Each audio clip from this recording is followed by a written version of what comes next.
निवेदकाचा अभ्यास काय हा. तर बोलतं राहणं, दुसऱ्याला ज्ञान वाटणं म्हणतो तसं ते न करता मित्रासारखं स्नेहाळपणे तुम्हाला ते सांगता येणं. खरं. सांस्कृतिक इतिहासाचे एक एक पान समोर आहे, हे महत्वाचं सुवर्ण पान उलगडू की त्याच्याबरोबरच्या ह्या 2 पानांकडे पण लक्ष देऊ, हा गोंधळ उडाला पाहिजे तुमचा. या ना आपण चहा बिस्किट घेऊया, किंवा या ना आपण वडा मागवूया, असं हौशीने म्हणणाऱ्या लताबाईंना आपण आपल्या मनात साठवतो. एखाद्या साडीला लताबाईंनी छान म्हटलं की स्वर्ग ठेंगणा व्हायचा. आशाबाईंच्या स्वरातली, पेशकशीतली बंडखोरी आणि तितकीच तन्मयता, ह्या सगळ्याचा रसिक म्हणून आनंद घेता घेता निवेदन करणं फारच सुंदर गोष्ट असते ती. सुसंवादिनी सुमंगला तू. मंगलाताईंना गेली अनेक वर्ष आपण पाहतो आहोत. आम्ही त्यांच्याकडून प्रत्यक्ष किंवा अप्रत्यक्षपणे खूप काही शिकलो आहोत आणि आमचं हे काम करताना त्याचा वेळोवेळी उपयोग झालेला आहे हे इथे मला अतिशय आनंदाने आणि आवर्जून सांगावंसं वाटतंय. अत्यंत अभ्यासपूर्ण पद्धतीने विषयाची मांडणी ही त्यांच्या निवेदनाची खासियत आहे. याच्या पलीकडे जाऊन एक रसरशीत ताजेपणा, टवटवीतपणा त्यांच्या मुलाखत घेण्यामध्ये किंवा निवेदनामध्ये असतो. आपली मुलाखत कोण घेणार आहे किंवा आपल्या कार्यक्रमात निवेदन कोण करतं आहे हे कलाकारांनाही खूप महत्त्वाचं वाटतं. याची एक फार गोड आठवण आकाशवाणीच्या कार्यक्रमाच्या संदर्भातली माझ्याकडे आहे. अनुराधा पौडवालांना मी एका दिवाळी विशेष कार्यक्रमासाठी मुलाखतीसाठी बोलवलं होतं आणि मुलाखत मंगलाताई घेणार होत्या. अनुराधाताईंना मी फोन केल्यानंतर या निमंत्रणासाठी त्यांनी मला खूप वेगवेगळ्या काही गोष्टी विचारल्या, प्रश्न विचारले आणि मग मुलाखत घेणाऱ्या मंगलाताई आहेत असं सांगितलं. तेव्हा त्यांचे प्रश्न थांबले, प्रश्न संपलेच आणि मग त्या मला पुढचे हे म्हणाल्या की उमा आता फक्त मला तू तारीख कळव, मंगलाताईंशी पण एकदा बोलून त्यांची सोयीची तारीख बघ आणि मग आम्ही बोलून घेऊ आणि मग आपण ठरवूया. तर हे इतकं साधं सोपं सरळ होऊन गेलं. मंगलाताईंनी गेल्या या 3 दशकांमध्ये 3 दशकांपेक्षा अधिक काळ आपल्याला रसिकांना खूप काही दिलेलं आहे. हे त्यांचं देणं आहे, हे आपल्याला हे ऋण आहे, हे फेडता येण्याच्या पलीकडचं आहे. त्याच्यामुळे त्यांच्या या ऋणात राहणंच माझ्यासारख्याला, त्यांच्या चाहत्याला तर आवडेल. रसिक हो नमस्कार. फॉर्च्यून एंटरटेनमेंट निर्मित सुसंवादिनी ही मुलाखत मालिका आपण अनुभवतोय, बघतोय, ऐकतोय. या मुलाखत मालिकेचे आपले प्रायोजक आहेत विशेष सहाय्य संगीत ज्ञानानंद संस्था श्रीमती संगीताताई अमलाडी यांची, पॉवर्ड बाय जाई काजळ आयुर्वेदिक अंजन, Pitambari products private limited, Indian Oil, ignite passion, propel the core आणि डिजिटल पार्टनर आहेत स्मृतिगंध. या सगळ्यांचे आभार मानून मी या मुलाखत मालिकेचा आजचा भाग सुरू करते. आतापर्यंत आपण मंगलाताईंचा बालपणापासून झालेला प्रवास अनुभवला, ऐकला आणि समृद्ध वाटचाल ज्याला आपण म्हणू शकतो ती कशी एका कलाकाराची होत जाते आणि सजगतेने तो कलाकार त्या वाटचालीकडे कसं बघतो आणि कसं शिकतो हे सगळं ऐकत ऐकत आपण आजच्या या टप्प्यावर आलेलो आहोत. मंगलाताई, तुमचंही स्वागत सुसंवादिनी या आपल्या कार्यक्रमामध्ये. नमस्कार. गेल्या भागामध्ये आपण दूरदर्शन आणि रंगमंचीय तुमचे जे कार्यक्रम सुरू झाले एका मागोमागे त्याबद्दल बोलत होतो आणि दूरदर्शन बद्दल तर बोललोच, पण दूरदर्शनच्या जोडीने ज्या इतर मराठी वाहिन्या तेव्हा कार्यरत होत्या तर त्या वाहिन्यांसाठी सुद्धा तुम्ही विपुल असं काम केलेलं आहे.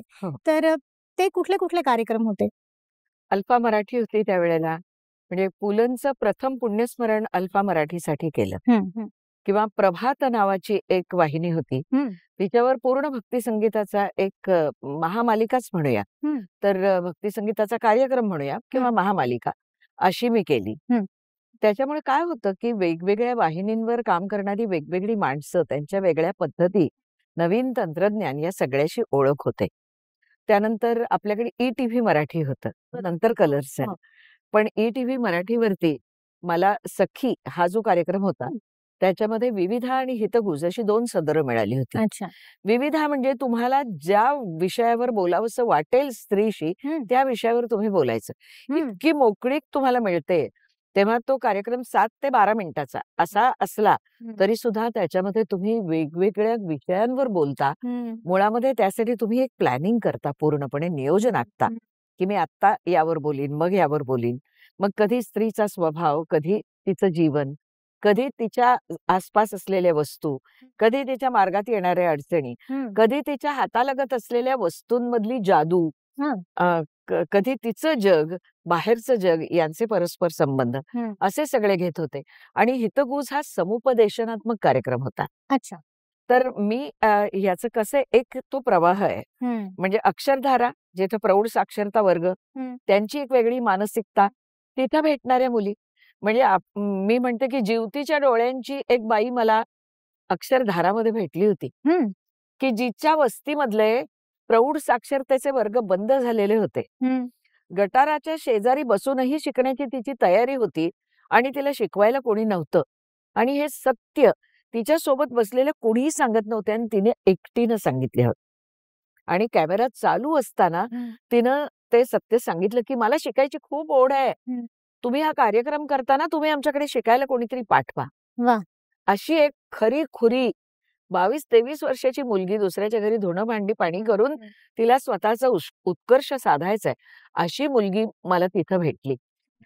तेच पुढे सांगत असताना मी असं म्हणेन की मध्ये आला तो लैंगिकता शिक्षणावरचा कार्यक्रम, तोही समुपदेशनात्मकच कार्यक्रम होता. बरोबर.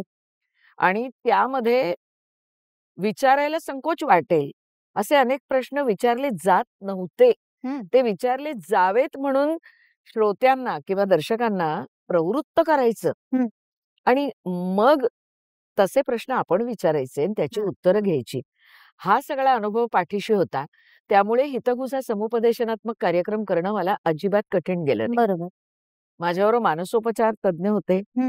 त्यानंतर आम्ही लोकांकडनं पत्र मागवत होतो. त्यांची ओळख बिलकुल जाणवू न देता त्यांचे प्रश्न आम्ही घ्यायचो आणि याचा खूप फायदा होता. मी असं म्हणेन की एकाच वेळेला तुम्ही 2 वाहिन्यांवर कार्यक्रम करता. जसा मी लैंगिकता शिक्षणाचा आपल्या सह्याद्री वाहिनीवर कार्यक्रम करत होते, तसाच समुपदेशनात्मक कार्यक्रम मी दुसऱ्या वाहिनीवर ज्यावेळेला करते, ETVवर, त्यावेळेला माझे प्रेक्षक दोन्ही कार्यक्रम बघतात. बरोबर. आणि त्याचं नातं जोडतात. हा एक फार वेगळा अनुभव मला आला. म्हणजे माझा आटापिटा चालायचा की आत्ता आपल्याला या वाहिनीवर हा प्रश्न विचारलाय, आपण ह्याचं नीट उत्तर देऊ शकलो नाही, पण आपण दुसऱ्या वाहिनीवर त्याचं नीट उत्तर द्यायला म्हणजे देणं ही आपली जबाबदारी आहे. अशा जबाबदारीनं मी ती दोन्ही सदरं चालवली आणि त्याचा प्रचंड अनुभव आला. नंतर मी मंचीय कार्यक्रमासाठी जेव्हा बाहेर या स्त्रियांना भेटायचे, तेव्हा कुणीतरी अशा तुडुंब भरलेल्या गर्दीतून मला सखी अशी हाक मारायची. म्हणजे माझी ओळख काय, तर सखी आहे. अनेकांचे असे प्रश्न असायचे की त्यांना ते मी फक्त ऐकून घ्यावं आणि संवेदनशीलतेनं उत्तर द्यावं असं वाटायचं. मला असं वाटतं की प्रत्येक माणसाला त्याच्या ताणातून बाहेर पडण्यासाठी त्या प्रेशर कुकरच्या शिट्टीची गरज असते. तुम्ही काही व्हायचं नसतं, तुम्ही फक्त त्यांचा तो ताण आहे ना, तो हलका करायचा असतो. खरंय. ऐकून घ्या आणि फक्त संवाद प्रवाहित होईल एवढंच त्यांना उत्तर द्या. मग वास्तवाची जाणीव करून द्या की तुम्ही समुपदेशकाकडेच गेलं पाहिजे. बरोबर. मला अनेकदा विचारलं जायचं की अहो तुम्ही का नाही सांगत, तुम्ही पण कोणाची तरी आई आहात ना, तुम्ही पण एक स्त्री आहात ना, मला पडलेला प्रश्न हा तुमच्याही जीवनात येऊ शकतो, मग एक स्त्री म्हणून उत्तर द्या की. प्रत्येक वेळेला समुपदेशन करणाऱ्या व्यक्तींचं सूत्रसंचालन करणारी व्यक्ती म्हणून तुम्ही काय उत्तर देता. त्याला मला वाटायचं की कार्यक्रमागणिक आपली सामाजिक जबाबदारी वाढत असते आणि त्या जबाबदारीपासून आपण दुर्मुखले राहू शकत नाही किंवा आपण आपलं तोंड फिरवून घेऊ शकत नाही. त्यामुळे अतिशय जीव लावून मी हे कार्यक्रम केले. हे करत असतानाच मला अगदी वेगवेगळ्या प्रकारचे, म्हणजे आता हे मुलाखत वजा कार्यक्रम आहेत, पण त्या मुलाखत वजा कार्यक्रमामध्ये कमालीची उत्स्फूर्तच असायची. त्यामुळे त्या लोकांकडनं ऐकून घ्यायचं, प्रश्नाला भिडायचं आणि ताबडतोब अशा एखाद्या कवितेच्या 2 ओळींमध्ये, एखाद्या शेरोशायरीमध्ये, एखाद्या उदाहरणावरून त्या सगळ्याची सांगता करायची. ह्याची इतकी सुंदर सवय लागली होती. त्यामुळे काय होतं की शेवटी निवेदकाचा अभ्यास काय, तर बोलतं राहणं. बरोबर. दुसरी गोष्ट म्हणजे तुमच्या ज्ञानामध्ये सतत वृद्धी करणं आणि दुसऱ्याला ज्ञान वाटणं म्हणतो तसं ते न करता मित्रासारखं स्नेहाळपणे तुम्हाला ते सांगता येणं, खरंय. या सगळ्या माध्यमांचा तुम्ही एका वेळेला वापर करता. मंचीय कार्यक्रम, वेगवेगळ्या वाहिन्यांवरचे कार्यक्रम आणि मग मुलाखत वजा कार्यक्रम आणि सांगीतिक कार्यक्रमांचे वेगळेपण, या सगळ्यातून तुम्ही समृद्ध होता. आणि लोकांना आता आपल्याला काहीतरी व्यवस्थित द्यायचंय, जाणीवपूर्वक काहीतरी नवं द्यायचंय, हा विचार मनाला पछाडतो आणि मग त्यातून तुमचीच प्रगती होते. खरं अगदी खरंय. सांगायचं. सुसंवादिनी सुमंगला तू. ज्येष्ठ श्रेष्ठ सुप्रसिद्ध सुसंवादिका सौ मंगलाताई खाडीलकर यांच्याविषयी किती आणि काय बोलायचं हे खरंच कळत नाही, कारण त्यासाठी वेळ आणि शब्द दोन्ही पुरेसं नाही आहे. कदाचित माझं वय असेल तितका त्यांचा कलाक्षेत्रातला अनुभव आहे. प्रेक्षकांना खिळवून ठेवण्याची हातोटी मंगलाताईंमध्ये आहे. आणि वैयक्तिक मी अनुभव म्हणायचं झालं तर स्टेजवर त्या जेव्हा असतात तेव्हा मला असं वाटतं की एक ऊर्जेचा स्रोत किंवा उत्साहाचा झरा आपल्या बाजूला बसला आहे. आणि इतकं प्रसन्न व्यक्तिमत्व जर बाजूला बसलेलं असेल तर आपल्यालाही खूप उत्साह येतो एखादी आपली कला सादर करण्यासाठी. त्यामुळे आम्ही सगळेच कलाकार, मला असं वाटतं सगळ्यांना हेच वाटत असेल, आम्ही सगळे कलाकार निर्धास्त आणि निश्चिंत असतो त्या स्टेजवर आपल्या बाजूला बसलेले असल्या की. आणि माझ्या सोलो कार्यक्रमासाठी सुद्धा त्यांनी इतक्या मोठ्या व्यक्तींनी हो म्हणणं आणि येणं, इतकं प्रेमाने मायेने येणं निवेदन करण्यासाठी, ह्यासाठी खरंच मी खूप भाग्यवान आहे. आणि मंगलाताईंचा असाच सहवास आम्हाला सतत मिळत राहो आणि त्यांच्याकडनं खूप खूप शिकायला मिळो, हीच मी ईश्वराकडे प्रार्थना करते. धन्यवाद. प्रत्येक निवेदक हा उत्तम श्रोता असणं खूप आवश्यक आहे. अगदी. कारण त्याला अभ्यास तर करायचा आहे, त्यामुळे पूर्वी लोकांनी काय सांगून ठेवलेलं आहे, पुस्तकं काय सांगतायत हेही त्यांना ऐकून घ्यायचं आहे वाचनातून. इथे कलाकार गाताना काय मांडतायत तेही त्यांना ऐकायचंय. प्रेक्षक कधी उघडपणे कधी मूकपणे काय सांगतायत त्यांच्या चेहऱ्यावरच्या एक्सप्रेशन्स वरून तेही आपल्याला ऐकायचं आहे. आणि हे सगळं ऐकत ऐकत आपल्या मनात या सगळ्याची जी काही आंदोलनं उमटतायत ती पुन्हा त्यांच्यापर्यंत सजगतेने पोचवायचे. म्हणजे श्रेयसी, हा तू एक सांगतेस की बहुश्रुतता असायला पाहिजे. तुम्ही सगळं ऐकत साठवत जाताय, पण ते बाहेर काढताना मात्र किंवा मांडताना मात्र तुम्हाला तुमचा विचार पण पाहिजे बरोबर सोबत. बरोबर. म्हणजे मी एक वाक्य असं वाचलं होतं की एक वेळ मान देणं सोपं आहे, पण कान देणं हे सध्या अवघड होत चाललेलं आहे, कारण कोणाकडे वेळ नाहीये. हो. पण तो वेळ तेव्हा तुम्ही काढला तुमच्या सगळ्या व्यस्ततेमधून. म्हणून कदाचित हे जे मी सतत म्हणतेय की समृद्ध होत जाणं, स्वतःला अपग्रेड करत जाणं आणि स्वतःची वाढ बघत जाणं सजगतेने, हे तुम्हाला जमू शकलं कारण तुम्ही सगळ्यांचं मोकळेपणाने ऐकलत. हो. आणि रंगमंच कार्यक्रमांबद्दल आपण बोलत होतो तर मला मला असं सांगायचंय वाटतं की त्याबद्दल हा की पहिल्यांदा अशी परिस्थिती असायची की तुमच्या समोर ते ध्वनी संयोजनाचं एक धूळ आणून टाकलं जायचं. हो म्हणजे एक तर निवेदकाची जागा सर्वात शेवटी, तो तिथं बसला की त्याच्या समोर ते धूळ आणून टाकायचं. पहिल्यांदा तर माझं डोकं पण म्हणत नाही, मी डुकलंच दिसायचं त्यातनं. मग पहिल्या कार्यक्रमाला मी त्या ध्वनी संयोजकाला विचारलं, म्हणजे हे थोडं बाजूला ठेवता येईल का? तर तो तसा रुक्षपणे म्हणाला, नाही, मागच्या वादक कलाकारांना त्याची गरज आहे. मग म्हटलं सरकवता तरी येईल का? गायक कलाकाराला त्याचा त्रास होईल. मनात म्हटलं माझ्या त्रासाबद्दल कोणीच बोलत नाहीये. एक क्षण थांबले आणि दुसऱ्या क्षणाला त्याला म्हटलं, मला समोरची लोक दिसायला हवीत, मला त्यांच्याबरोबर आय कॉन्टॅक्ट हवाय. त्यामुळे म्हटलं माझ्या समोर आणून ठेवायचं नाही, मी दिसत नाही. दिसायला पाहिजे कशाला? तुम्ही बोलताय ते ऐकू येतंय की त्यांना? म्हटलं नाही, ते लोक मला बघतील की नाही ते मला माहिती नाही, मला त्यांना बघायचंय. म्हणजे तुमची शून्यापासून सुरुवात असते की इथे कशाला, तुम्हाला बसायला जागा कशाला. मग पुढे पुढे मी त्याच्यावर विनोद करायला लागले की आपला FSI मुळात कमी असतो वगैरे. मला आज जरा बऱ्यापैकी FSI आहे वगैरे असं मी म्हणत राहिले. काय असतं की ह्या गोष्टी चिडून नाही होत. चिडून तुम्ही तुमचं मनस्वास्थ्य घालवता आणि तुमच्या कार्यक्रमातली रंगत तुम्ही स्वतः कमी करता. बरोबर. तसं न करता दुसऱ्याला प्रशिक्षित करून थोडंसं स्नेहभावानंच त्याच्याकडनं काम करून घ्यायचं. हळूहळू त्यांना कळायला लागतं की अरे च्या गप्पासुद्धा लोक छान ऐकतात की, मग आता आपण बाजूला करूया थोडं. तर तेव्हा हा निवेदकाचा रस्ता हा कठीण असतो.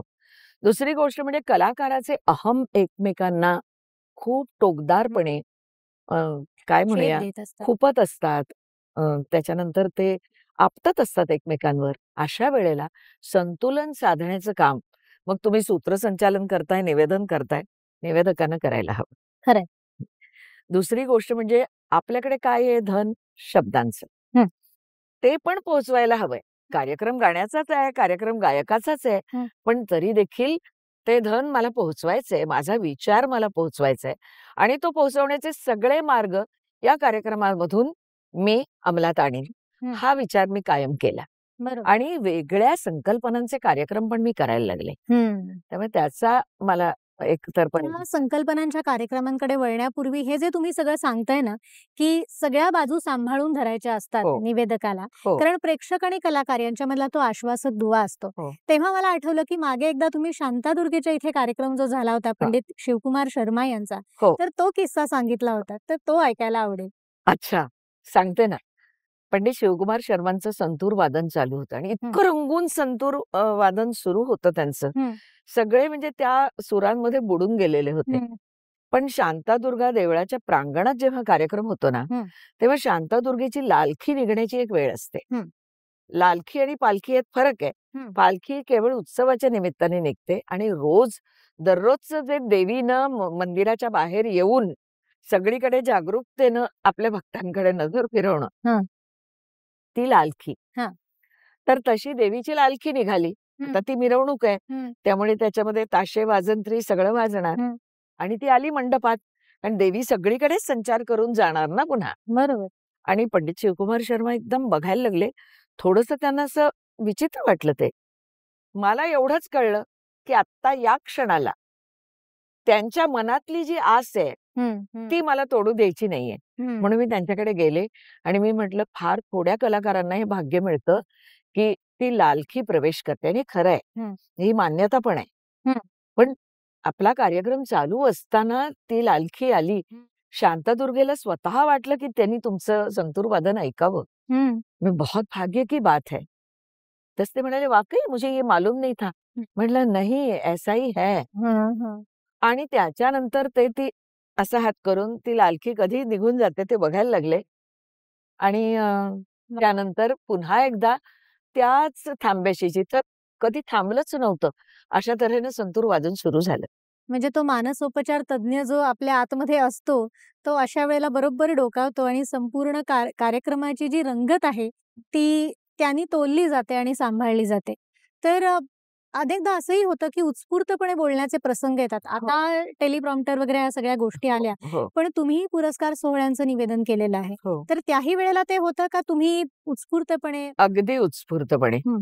म्हणजे ईटीव्ही मराठीवरचा एक कार्यक्रम ज्याला अनिल मोहिलेंचा मला वाटतं 55वा वाढदिवस होता आणि त्यानिमित्तानं आपल्या या क्षेत्रातले सगळेच्या सगळे कलाकार उपस्थित होते. अनिल मोहिलेंना मानवंदना देण्यासाठी संपूर्ण कार्यक्रम 3.5 तास लाईव्ह चालू होता. आणि त्या लाईव्ह कार्यक्रमाचे एकदाही न चुकता मी निवेदन कम सूत्रसंचालन असं करत होते. त्यावेळेला तत्कालीन मुख्यमंत्री आणि आमचे पाहुणे असलेले अमिताभजी, लताबाई होत्या त्या कार्यक्रमामध्ये आणि अनिल मोहिलेंचा कार्यक्रम म्हटल्यानंतर असणारच ना. अनिल भाई त्यांच्या घरातले 6वे मंगेशकर, लताबाईच म्हणायच्या खुद्द. ही तीनही माणसं स्टेजवर बसलेली होती. लताबाई अशा बसल्या होत्या. मुख्यमंत्र्यांचं लक्ष त्या बाजूला होतं कारण त्यांच्यामध्ये आणि अमिताभजींमध्ये किंचितसा असा दुरावा आला होता. अमिताभजींना कळत नव्हतं काय करायचं म्हणून ते ह्या बाजूला बघत होते. आता ही 3 माणसं 3 ठिकाणी बघत असतील तर मी कसं काय करू?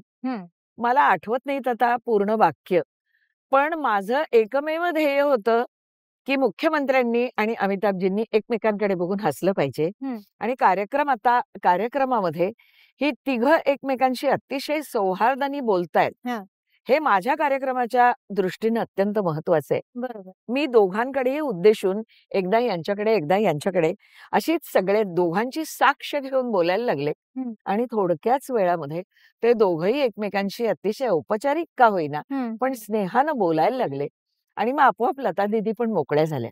तर हे तुम्हाला करायला लागतं. म्हणजे त्यात तुम्ही कधीतरी आई असता, कधी ताई असता, कधी वहिनी असता. तुमच्यातली जी एक काय म्हणूया सगळं घर सावरणारी गृहिणी असते ना, ती तिथं पण असते. बरोबर. 2 कलावंतांमधनं विस्तव जात नाही, अशी पण परिस्थिती असते.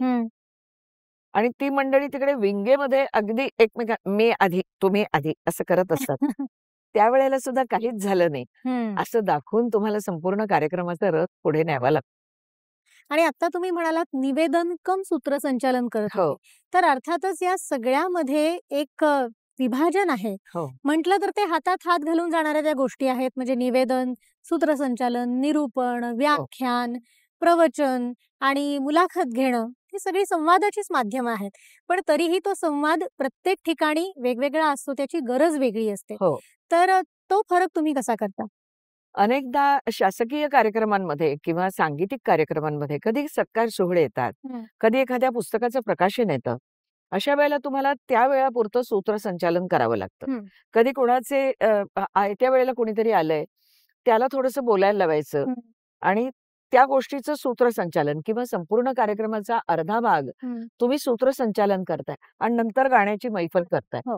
तर ते निवेदन झालं. म्हणजे औपचारिक सोहळ्यांचं सूत्रसंचालन होतं असं आपण म्हणू शकतो. ज्या वेळेला औपचारिक सोहळ्यामध्ये संस्थेचे प्रतिनिधी या नात्यानं समोरच्या माणसांशी तुम्ही संवाद साधत असता, तो जरी स्नेहाळ असला तरी तो औपचारिक बंधनात बांधलेला असतो, ते सूत्रसंचालन. बरोबर. निवेदन त्या मानानं हलकं फुलकं म्हणण्यापेक्षा अनौपचारिक असतं. एखाद्या मित्रानं खांद्यावर हात ठेवावा आणि तुला सांगू का असं विश्वासात घेऊन सांगावं, तसं निवेदन असतं. बरोबर.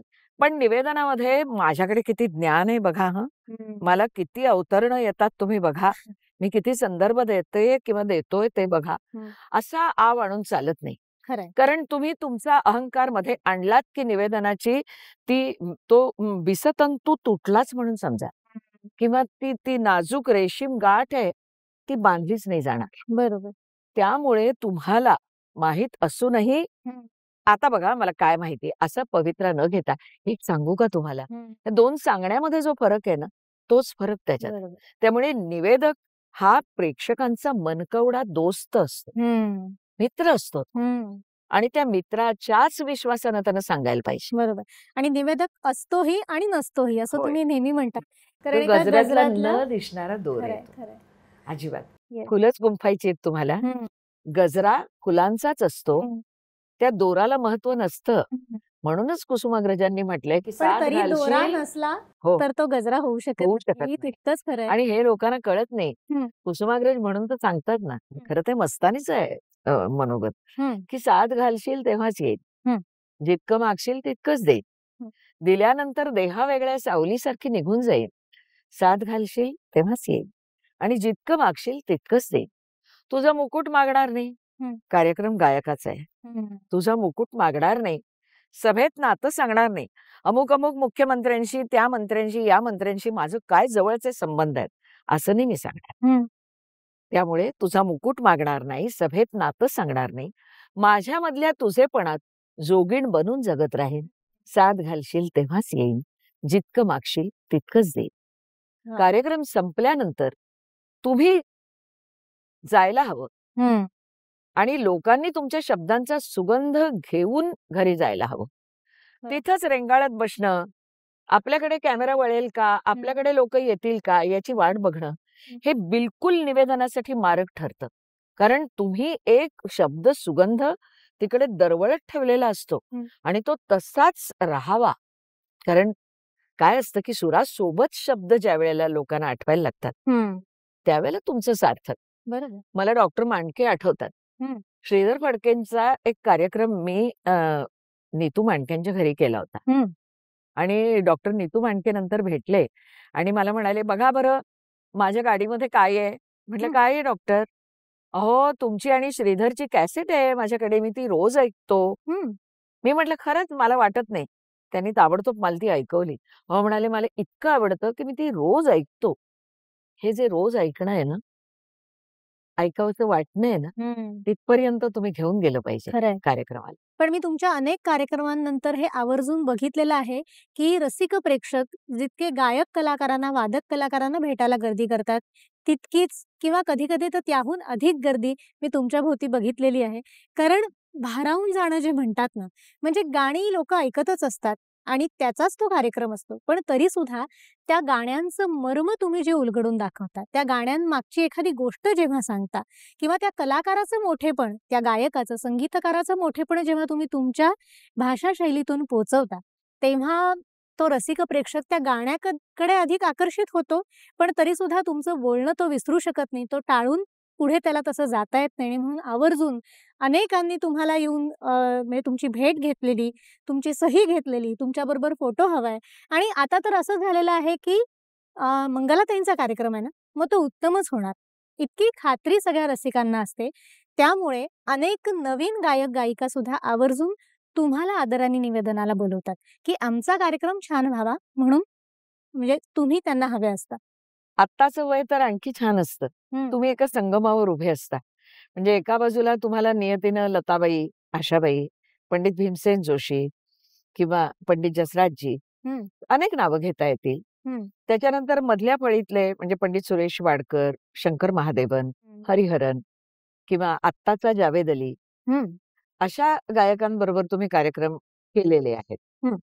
तशी स्थिती ही इतर गायकांबद्दलही सांगता येते. म्हणजे सगळीच नावं घ्यायला लागतील.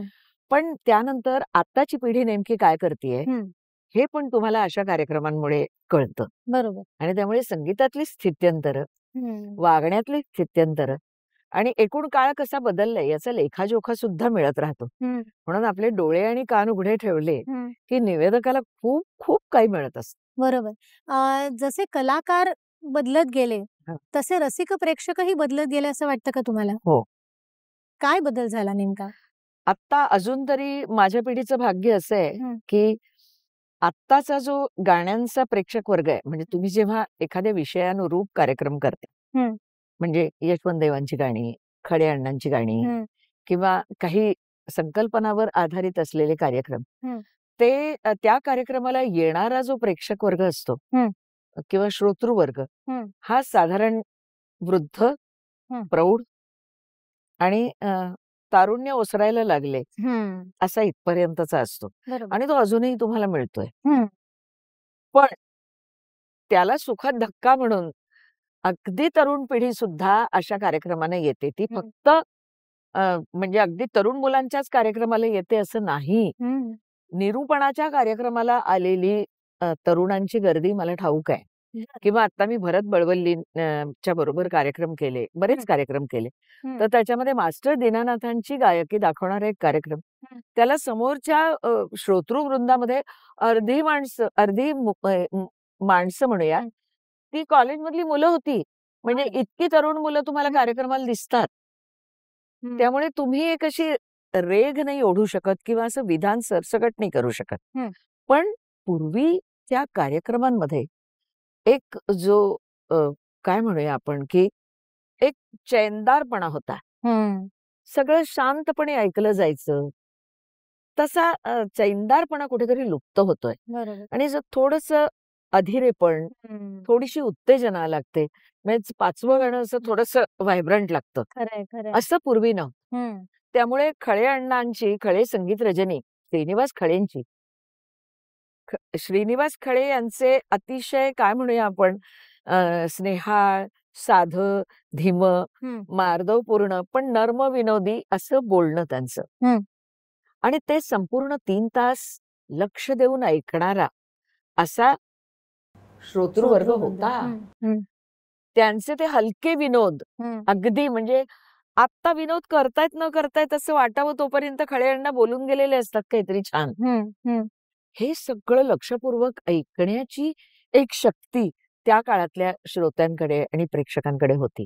आता असं नाही, असं सारखं त्यांना काहीतरी चटपटीत खमंग लागतं असं होतं. पण त्यातूनही ज्या वेळेला आपण एखादे अत्यंत वेगळ्या संकल्पनेचे कार्यक्रम करतो, म्हणजे उदाहरणच देते तुला की पंडित हृदयनाथ मंगेशकरांची संगीत संस्कृती किंवा स्वर संस्कृती, किंवा आत्ता अगदी अत्यंत सुखद उदाहरण म्हणजे लताबाईंवर मी 2.5 तास बोलले.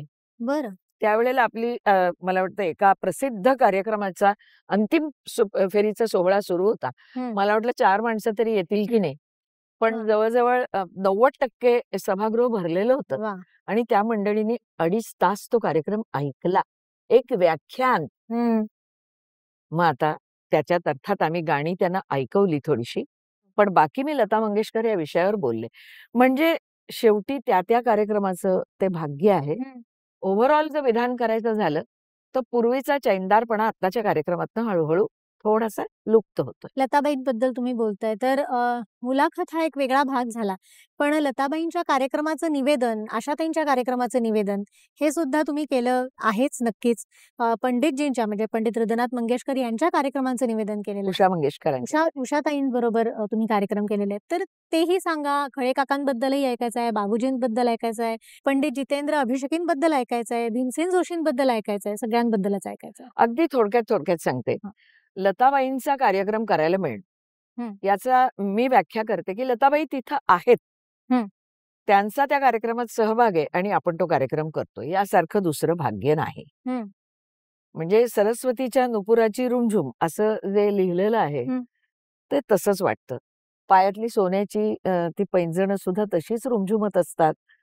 ती अशी लपेटून घेतलेली पांढरी किंवा ऑफ व्हाईट साडी, त्याच्यानंतर ते मोजकेच अतिशय सुंदर अलंकार, ती गळ्यातली नवग्रहांची ती माळ, ती लताबाईंनीच सांगितलं की रेखाजींचे वडील शिवाजी गणेशन यांनी त्यांना ती दिलेली आहे. अच्छा. लताबाईंची अशी अनेक रूपं मी मनात साठवलेली आहेत. त्यांच्या वडिलांच्या स्मृती प्रित्यर्थ होणाऱ्या कार्यक्रमांचं सूत्रसंचालन आणि निवेदन मी केलं. त्याच्यामध्ये आशा भोसले संगीत रजनीचे काही कार्यक्रम मी केले. काही बाळासाहेबांची उपस्थिती असलेले, बाळासाहेबांचंही जोड निवेदन असलेले असेही कार्यक्रम मी केले. त्यामुळे वेगवेगळे कार्यक्रम अनेक वर्ष करत जाताना लता मंगेशकर हा संपूर्ण सहस्रकाचा आवाज आहे, हे सत्य तुम्हाला येऊन भिडतं. आणि त्याच्या बरोबरच त्यांची म्हणजे मास्टर दीनानाथांची मुलगी, मंगेशकर भावंडांची मोठी बहीण, स्वतः या देवी सर्व राष्ट्रेषु स्वररूपेण संस्थिता नमस्तस्यै नमस्तस्यै नमस्तस्यै नमो नमः असं ज्यांचं तेजोबल आहे, अशी ही व्यक्ती आपल्या आसपास असते. मग कधी तिच्याबरोबर चहा बिस्किट खाणं आणि चंदनाची पावडर असलेली डायरी तुम्हाला त्यांनी भेट दिली होती. म्हणजे किती हे अबोध असं मला असं वाटतं प्रेम आहे, किती निखळ ही मैत्री आहे, ती तुम्ही आदरपूर्वक त्या क्षणाचा महिमा असतो असं मला वाटतं. कारण तुम्ही ते कार्यक्रम करत असता त्यावेळेला या ना आपण चहा बिस्किट घेऊया, खाऊया, किंवा या ना आपण वडा मागवूया, असं हौशीने म्हणणाऱ्या लताबाईंना आपण आपल्या मनात साठवतो. तसंच 3 तास कार्यक्रम करून तुम्ही घामेजलेले आहात आणि त्यांच्याच शेजारची खुर्ची रिकामी आहे म्हणून त्यांच्या शेजारी बसताय आणि अचानक त्या आपल्या पर्समधनं ती अशी डायरी काढतात, त्यातला एक कागद फाडतात, तो आपल्या स्वतःच्या चेहऱ्यावरनं फिरवतात, माझ्या हातात देतात आणि म्हणतात की पाटपोट चंदनाची पावडर लावलेली आहे. असं खूप घाम येतो ना, त्यावेळेला गाणं सुरू झालं ना की हळूच स्टेजवर आपल्या चेहऱ्यावरनं फिरवा, असं त्यांचं सांगणं हे मला खूप अप्रूपाचं वाटतं. किंवा मला अशी खोड होती त्यांच्या त्या साडीचा तलमपणा असं जोखायचं, तर असं त्यांना हळूच त्यांच्या साडीला असा हात लावून बघायचं. म्हणजे माणूस त्या अवखळ वयामध्ये सगळं करतो, तसं ते मीही केलंय. पण एखाद्या साडीला लताबाईंनी छान म्हटलं की स्वर्ग ठेंगणा व्हायचा. म्हणजे मी नेहमी मजेत म्हणते की 1 इंच वरून चालण्याचा अनुभव मी घेतलेला आहे. आजकाल पाव जमी पर नाही पडत. नाही पडते मेरे. तर हा अनुभव मी घेतलेला आहे. अहो आज तुमची साडी छान आहे की फोटो काढून घेऊया, असं म्हणणाऱ्या लताबाई मला आठवतात. स्वतःचा 1.5 वर्षाचा लहानगा फोटो मिळाल्याबरोबर त्याच संध्याकाळच्या कार्यक्रमात मला दाखवणाऱ्या लताबाई मला आठवतात. आपल्या अखिल भारतीय साहित्य संमेलनात ज्याच्यात शांताबाई शेळके या अध्यक्षा होत्या, त्यावेळेला अशा एका अगदी कुणीही नाही अशा ठिकाणी लताबाई बसल्या होत्या. सूर्य अस्ताला निघालेला होता. आमचा एक लोकरंग म्हणून कार्यक्रम होता आणि त्याच्यानंतर अमृताचा घरू हा कार्यक्रम होता. आमच्या कार्यक्रमाकडे कोणाचंही लक्ष नव्हतं. सगळे त्याच कार्यक्रमासाठी थांबलेले होते आणि एकट्या असताना लताबाई, मी त्यांच्याकडे गेले, त्यांना नमस्कार केला आणि काय मी फार लहान नव्हते त्यावेळेला, पण मी त्यांना म्हटलं की तुमचे मराठी हिंदी कार्यक्रम जे निवेदित करायला मला आवडतील, अशी संधी कधी येईल? तर असं मी खरं कधी कोणाला विचारणारी माझ्या स्वभावात नाही ते. पण मी पटकन त्यांच्याकडे बघून विचारलं आणि गप्पा राहिले. त्या दिवशीच मला वाटतं आम्ही साखरे महाराजांच्या घरी, मी, शांताबाई आणि प्रकाश खांडगे आपले लोककलेचे अभ्यासक, ते आम्ही जेवलो होतो त्यांच्या घरी. आणि त्यांच्या त्या आपल्या माहितीये तुला काचेची कौलं असतात, त्या काचेच्या कौलातून येणारा असा प्रकाश त्या आमटीच्या वाटीमध्ये पडला होता. त्यामुळे मला असं वाटतं की या सगळ्या चर्चांमधून, या सगळ्या मोठ्या माणसांशी बोलून अशा चित्तवृत्ती हल्लक होतात ना, तशा झाल्या होत्या. आणि मी पटकन त्यांना विचारलं. त्या हसल्या आणि माझ्याकडे बघत अतिशय प्रेमाने म्हणाल्या, प्रत्येक गोष्टीची एक वेळ येते आणि ती येणार आहे, घाई नको कसलीच. मला इतकं कानकोंड झाल्यासारखं वाटलं की मी इतक्या ह्या सरस्वतीला हा प्रश्न कसा विचारला, पण मी विचारला, लहान मुलासारखा विचारला. पुढे अनेक कार्यक्रम त्यांच्या वडिलांच्या स्मृतीप्रित्यर्थ मी केले. पण हे सगळे माझ्या मर्मबंधातली ठेव आहे. किंवा आशाबाई नावाची विश्वमोहन वीणा आहे, त्यांच्याबरोबर कार्यक्रमाची लिस्ट आपल्याला न मिळता आपण कार्यक्रम करतो, तेव्हा एका छोट्याशा खिडकीतून एक मोठं आभाळ आपण बघतो असं मला वाटतं. आणि त्या आभाळाचा एक एक रंग एकेका गाण्या मागोमाग असं उलगडायला लागतो आणि असं वाटतं की आपण काहीही चांगलं बोललो तर या गाण्याला हे ठिगळ आहे, कोणच नाही होत आपण. त्यांच्याकडे स्वतःच्या रंजनाची आणि दुसऱ्याला रंगवण्याची इतकी आयुध आहे की तुम्ही तिथं काहीच करत नाही आहात. पण त्यातून तुम्हाला आशा भोसले नावाचा एक ग्रंथ आहे, किंवा अंबर की पाक सुराही, बादल का एक जाम उठाकर, धूप चांदनी पी है मैंने, बात कुफ्र की है मैंने, अशी आशाबाईंच्या स्वरातली, पेशकशीतली बंडखोरी, स्वर लावण्यातली बंडखोरी आणि तितकीच तन्मयता, ह्या सगळ्याचा रसिक म्हणून आनंद घेता घेता निवेदन करणं फारच सुंदर गोष्ट असते ती. मला असं वाटतं की ह्या अनुभवासाठी तरी आपण करा. म्हणजे आपल्या दादरचा जलतरण तलाव आहे, तिकडे दिवाळी पहाट करते मी अनिल मोहिलेंची. आशाबाई पाहुण्या म्हणून येत आहेत आणि आमच्यामध्ये तलाव आहे, त्या येत आहेत, सगळीकडे दिवे, रोषणाई, कंदील, आणि त्या अशा विचारतायत, कशी येऊ? किती बघ, सकाळी 7 वाजले आहेत, त्यावेळेला सुद्धा ते उत्फुल्ल आहेत आणि विचारतायत कशी येऊ.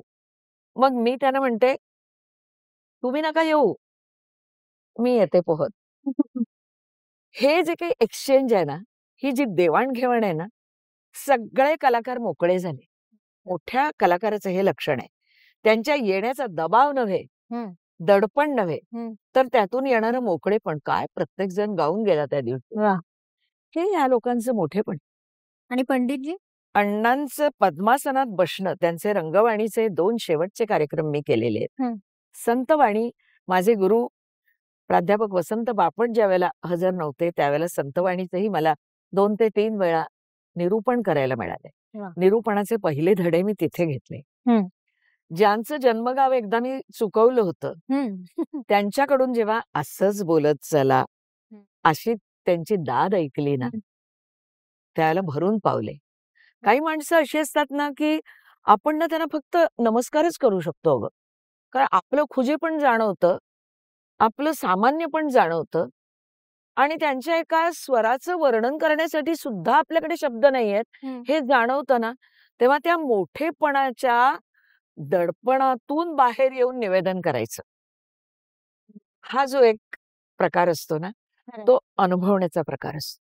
त्याच्या ऐवजी आपला हात असा हातात धरून, म्हणजे खळे अण्णांचा कार्यक्रम म्हणजे राजा असं करून कार्यक्रम करायचा.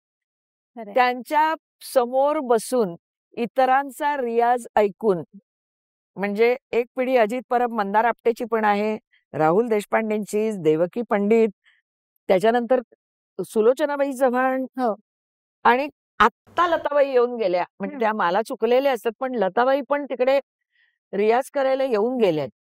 मग त्या रियाजाच्या खोलीचं आणि त्या कार्यक्रमाच्या तालमीचं महत्व किती वाढतं सांग.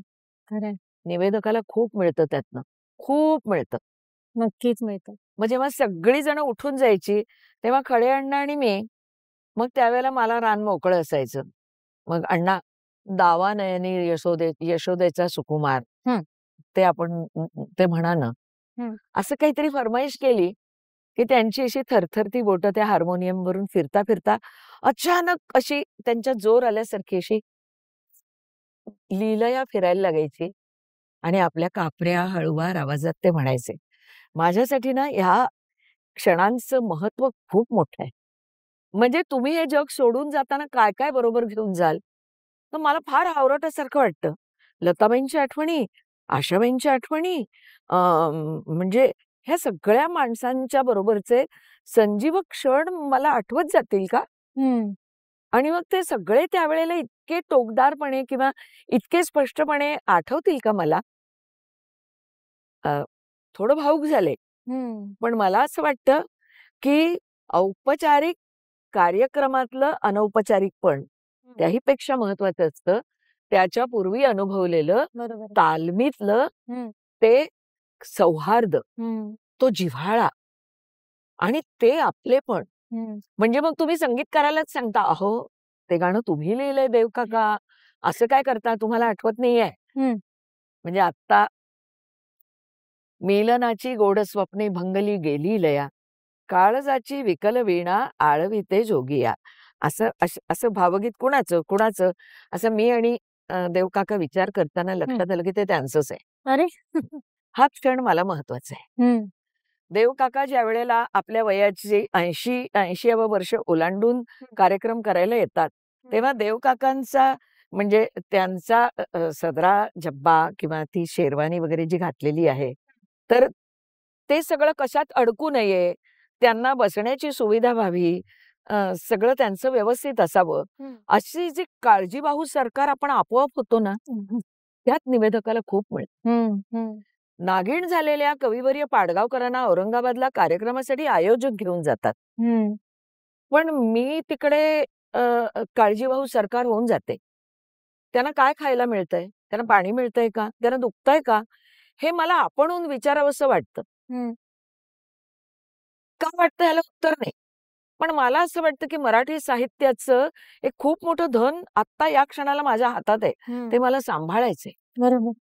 आणि तुला मी आधीच्या कार्यक्रमात सांगितलं तसं, की सुधीर फडके अमृत महोत्सव, शरद दांडेकर कॅमलिनचे, त्यांनी मला त्या सत्कार समितीवर घेतलं होतं. अच्छा. किंवा मनोहर जोशींचा षष्ठ्यब्दी पूर्ती सोहळा झाला, तेव्हा मी या सगळ्यांना, त्याच्यात अजित वाडेकर होते, गोपीनाथ मुंडे होते, जयंतराव साळगावकर होते आणि मी पण होते त्या याच्यामध्ये, म्हणजे त्या सत्कार सोहळ्यामध्ये. सर्वांगे तुम्ही त्या कार्यक्रमासाठी झटता आणि असं भारतभर त्या कार्यक्रमासाठी मी गेले. जिथे शक्य तिथं निवेदन, बाकी ठिकाणी लिहिलं. त्यावेळेला बाबूजींची मुलाखत घेतली होती. अच्छा. कोण असेल बाजूला? शामराव कांबळे. बाबूजींची मुलाखत घ्यायला कोणीतरी येणार म्हणून शामराव कांबळे बाजूला बसलेत, कारण सत्कार सोहळ्याचे कार्यक्रम व्हायचे होते. अण्णा जोशी तबल्याला आहेत. ही सगळी मोठी माणसं जेव्हा बसलेली असतात तिथे, त्याला असं वाटतं की सांस्कृतिक इतिहासाचे एक एक पान समोर आहे. हे महत्वाचं सुवर्ण पान उलगडू की त्याच्याबरोबरच्या ह्या 2 पानांकडे पण लक्ष देऊ? हा गोंधळ उडायला पाहिजे तुमचा. बरोबर. तो उडतो त्याच वेळेला तुम्हाला मार्ग सापड. खळे अण्णांचे तर 75 पण, त्यांचा सहस्रचंद्र दर्शन सोहळा पण, लताबाईंची 75, लताबाईंचा सहस्रचंद्र दर्शन सोहळा, हे सगळे करायला मिळाले. सेतू माधवराव पगडी, शासनानं त्यांचा सोहळा केला होता. त्यावेळेला गंमत झाली होती, ती सांगू एका ओळीत? हो. एकच संहिता सगळ्या वक्त्यांना, निवेदिकेला आणि मुख्यमंत्र्यांना, अच्छा, सगळ्यांना दिलेली होती. त्यामुळे आम्ही सगळ्यांनी मुख्यमंत्र्यांचं भाषण सर्वात शेवटचं भाषण, त्यांचे सगळे मुद्दे संपवले बोलून आणि त्या विद्वत जनांच्या सत्काराला त्यांच्याकडे बोलायला शब्दच नाहीत. आणि त्यावेळेचे मुख्यमंत्री होते सुधाकरराव नाईक. अच्छा. तर ते म्हणाले, निवेदिका चतुर असतात मला माहिती आहे, पण या निवेदिकेनं माझ्या कपाटातली माझ्या भाषणाची प्रतच चोरली, सगळंच वापरलं त्याच्यात. आता हा दोष आहे निवेदकाकडे, की तुम्हाला जरी ती संहिता दिली तरी तुम्ही त्यातलंच सगळं वापरलं तर मुख्यमंत्र्यांनी काय बोलायचं हा प्रश्न येतो. पण तुम्हाला माहित नसतं ना की त्यांच्याकडे काही वेगळं दिलंय का तुम्हाला वेगळं दिलंय, हे काहीच माहित नाहीये. म्हणून ते तसं झालं. तर मी म्हटलं, निवेदिका काय, इकडून तिकडून आणलेली बुद्धिदय रामराया पठडीतल्या, पण मुख्यमंत्र्यांच्या कार्यालयातल्या कपाटातून असं चोरता येतंय? एवढंच म्हटलं मी. आणि ते असे जोरात हसले. तिथल्या तिथे असं एक छान स्नेहाचा धागा जुळला. त्यानंतरच्या राजकारणानं खांदेपालट केली. मुख्यमंत्री बदलले. ते हिमाचल प्रदेशचे राज्यपाल म्हणून गेले अच्छा. आणि मी हिमाचल प्रदेशला भेट द्यायला गेले. त्यावेळेला मुद्दाम त्यांना चिठ्ठी पाठवली, मुंबईहून आलेले आहे, मग नाव असं येऊ का भेटायला. आणि माझ्या सगळ्या लव्या जम्या सगट त्यांनी आम्हाला बोलावलं, चहा पाणी केलं. त्यांना म्हटलं कसं वाटतं इथं हिमालयाच्या या रांगांमध्ये.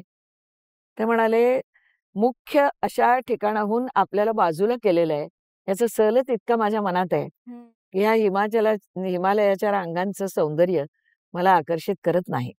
ही जाणीवपूर्वक मला बहाल केलेली कैद आहे, हे माझं मन स्वीकारायला तयार होत नाही. माणसं मोकळी होतात. मंगलाताई, तुम्ही मंगेशकर कुटुंबियांपैकी लताबाईंबद्दल बोललात, आशाबाईंबद्दल बोललात आणि तसंच तुम्ही पंडित हृदयनाथ मंगेशकर यांचेही अनेक कार्यक्रम केलेले आहेत रंगमंचावर आणि उषाताईंबरोबर सुद्धा केलेले आहेत. तर या 2 भावंडांबद्दल सुद्धा ऐकायला आवडेल. आणि सगळ्यात महत्वाचं म्हणजे हृदयनाथजींची रंगमंचावर भीती किंवा दरारा वाटायचा का? हो, आजही वाटतो. अच्छा. आजही वाटतो. दुसरी गोष्ट म्हणजे पंडित हृदयनाथ मंगेशकर हे स्वतः अत्यंत ज्ञानी विचक्षण असल्यामुळे आणि प्रतिभावंत ते आहेतच, तर त्याच्यामुळे आपल्याच स्वररचनांशी ते आयुष्यभर खेळत असतात. हा एक शोध त्यांच्या कार्यक्रमात निवेदन करताना मला लागला. म्हणजे आज त्या गाण्याबद्दल ते जे बोलतायत तो धागा सोडून त्या गाण्याचा दुसरा काय म्हणूया दुसरा कोण ते आपल्याला दाखवतात. त्यामुळे आपल्याच गाण्याबद्दल इतक्या वैविध्यानं ते बोलत असतात. त्यानंतर त्यांची स्वतःची अशी समीक्षा त्यांच्या मनात असते आणि निवेदक जर त्या पातळीपर्यंत आला नाही तर त्यांचं ते एक असं मान डोलावणं असतं, नाही असं. मग अशा वेळेला मात्र मी धीर एकवटून, मी साहित्याची विद्यार्थिनी या नात्यानं त्या कवितेबद्दल मला काय वाटतं ते मी सांगते. त्यांच्याकडे हळूच बघते. मग त्यांचं एक असं थोडंसं असं झालं की तुम्ही पण याच्यावर बोला ना बाळासाहेब, म्हणजे आम्हाला कळेल. तर ते त्यावेळेला बोलतील असं नाही, पण मला एक कळत असतं की स्वतःचीही एक पायरी ओलांडायची त्यांची स्वतःची जिद्द आहे. दुसरी गोष्ट म्हणजे व्यासपीठावरती बाकी सगळ्या गोष्टींना फाटे देऊन अत्यंत धीटपणे बोलावं अशी त्यांची अपेक्षा असते. अच्छा. ते स्वतः सुद्धा तसेच असतात. तुमच्याकडून त्यांच्या अपेक्षा अधिक असतात. पण त्याच वेळेला बाळासाहेबांनी कल्याणचा कार्यक्रम 31 डिसेंबरचा रस्त्यात तुफान गर्दी असताना माझ्यासाठी 2.5 तास कार्यक्रम लेट केलेला आहे. बापरे. मी माझ्या गाडीतून रडून त्यांना सांगत होते की बाळासाहेब तुम्ही कार्यक्रम सुरू करा. ते म्हणाले मीही रस्त्यातच आहे, सगळीकडेच गर्दी आहे, तुम्ही या, त्यानंतरच कार्यक्रम सुरू होईल. तसाच कार्यक्रम त्यांनी सुरू केला आणि तो शेवटाला नेला त्यांनी. म्हणजे उत्तर रात्र होऊन गेल्यानंतर आमचा कार्यक्रम संपलाय. इतके ते दिलेल्या वचनाचे म्हणजे वचनाला बांधील होऊन जातात किंवा ते तुमच्याकडनं काही चांगल्या गोष्टी करून घेतात.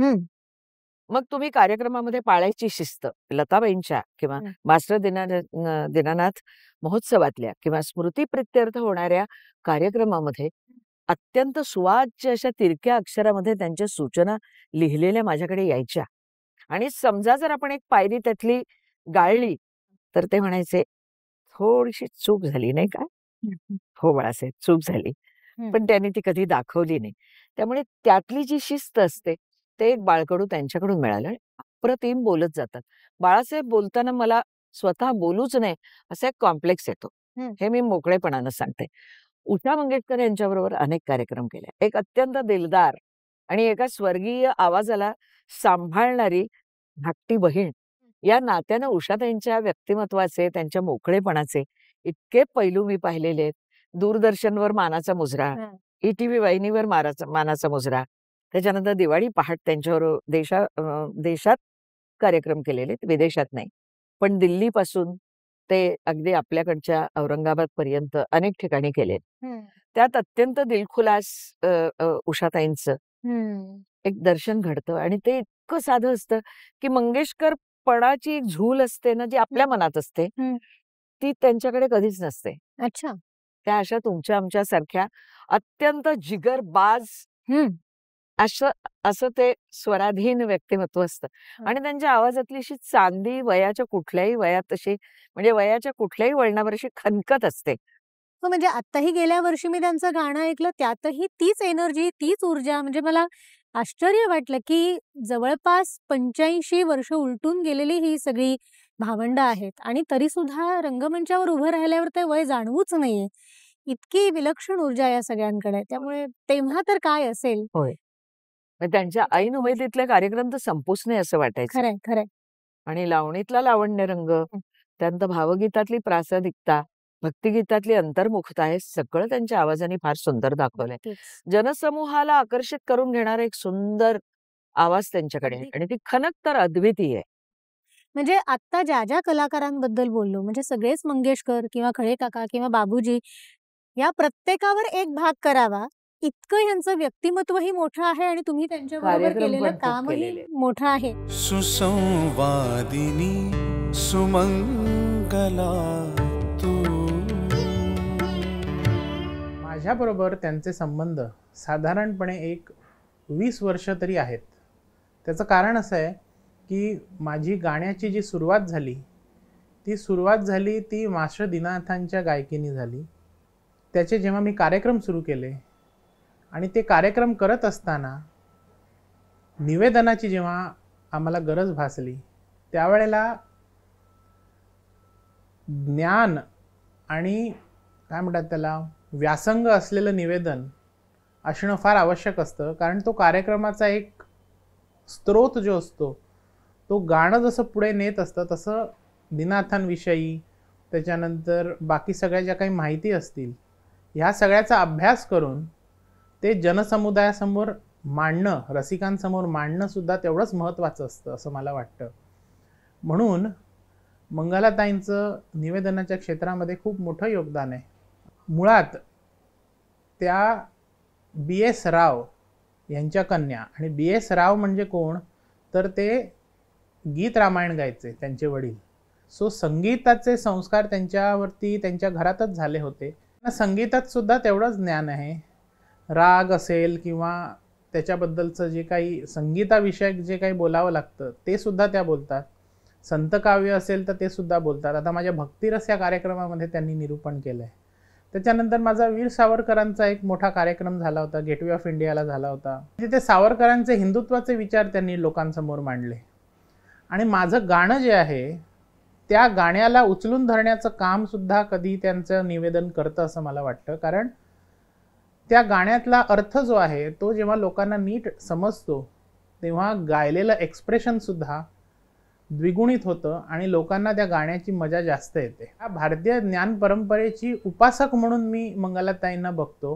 कारण त्या ज्ञानाची उपासना केल्यानंतरच ते सरस्वती प्रसन्न होते आणि ती सरस्वती प्रसन्न झाल्यानंतर ह्या अशा पद्धतीची ओघवती वाणी, काहीही समोर कागद न ठेवता कधी कधी बोलण्याचं त्यांचं जे काही हतोटी आहे हे सगळं त्याच्यातनं येतं. मराठी भाषा जी आहे ती समृद्ध करण्याचा एक मोठा वाटा मंगलाताईंच्याही वाट्याला येतो असं मला वाटतं. कारण निवेदनामध्ये मराठी भाषा कशी वापरावी, कसं बोलावं, त्याचं वैभव कसं वाढवावं ह्या प्रत्येक वेळेला या गोष्टीचं भान त्यांनी ठेवलं आहे. पण तुमच्या माहितीसाठी सांगतो की त्यांची मदर टंग कोंकणी आहे.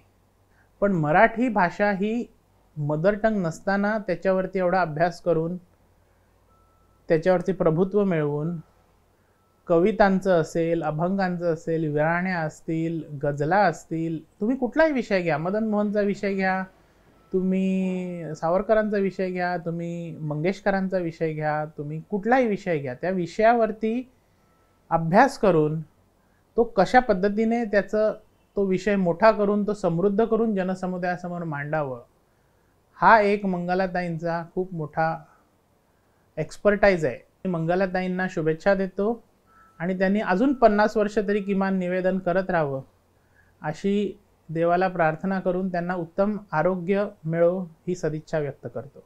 धन्यवाद. तर अनेक विषयांबद्दल जाणून घ्यायची एक हाव माझ्या मनात आहे.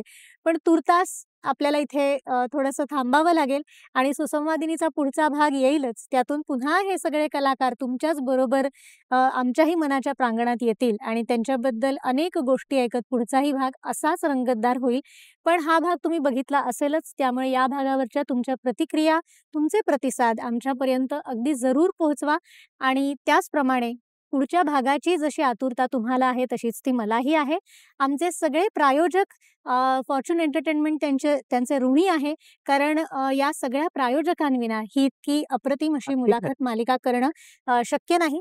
त्याच्यामुळे संगीत ज्ञानानंद ही संस्था, तसंच पॉवर्ड बाय जाई काजळ, पितांबरी प्रॉडक्ट्स प्रायव्हेट लिमिटेड आणि इंडियन ऑइल आपले डिजिटल पार्टनर जे आहेत स्मृतिगंध, या सगळ्यांचे पुन्हा एकदा आभार मानत त्यांचा नामोल्लेख करत मी सुसंवादिनीचा हा भाग इथे पूर्णविराम मी म्हणूच शकत नाही, एक अल्पविराम आपण घेऊया आणि लवकरच पुढच्या भागात पुन्हा भेटूया.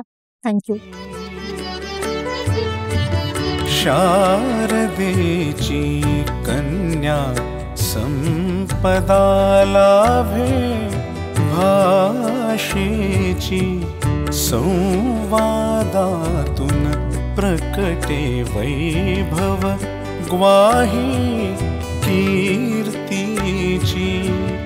ओघ वाणीचा अमृतमय हा, ओघ वाणीचा अमृतमय हा, सालंकृत प्रतिभा. सुसंवादिनी सुमंगला तू.